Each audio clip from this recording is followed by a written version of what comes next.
Greetings survivors and friends, SHADOWFRAX here, and the big news in Rust this week is that straight out of Concept Limbo, we have a new item.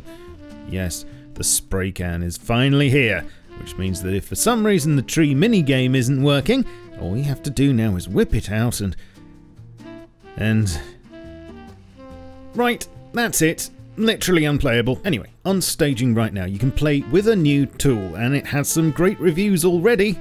Sadly, it isn't as explosive as advertised, but that's okay, because it's very useful besides. Of course, it's still being worked on, so don't take any of this as final, blah blah blah, subject to change. Press R to change the colour and E to select the aim cone, spray size. You can spray on quite a few surfaces, exceptions include trees, doors, and deployables.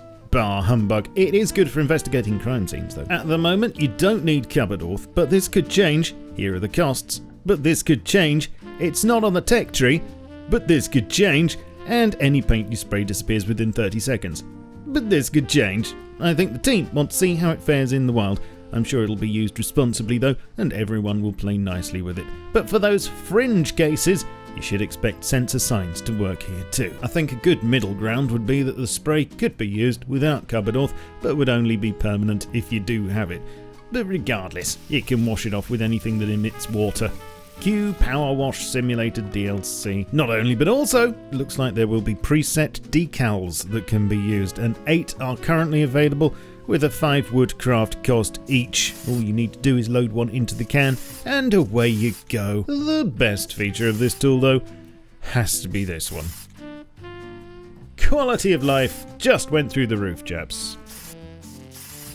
As I say, this is all deeply subject to change, apart from it becoming good enough to create some really good Banksy-esque street art, which is what I'm really hoping for. Future uses I'd like to see would be blinding bears, shadow marks, and CCTV bamboozlement. Maybe reskinning walls will come one day, but let me know what you think in the comments, please. Speaking of quality of life, February is shaping up for another blast. A lot of this I've mentioned before, but as a quick rundown of what you should expect, finally, tool cupboards will have 4 extra slots to keep your building tools in, which means now I don't need to keep writing to trading standards. Wounded teammates will show as orange and have a down arrow next to them. There's a new map marker for the patrol helicopter.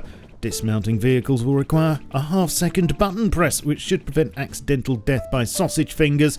SAM sites will have more connections for no ammo, low ammo, and has target. Auto walk and toggle duck key binding supports coming. That's a bit weird.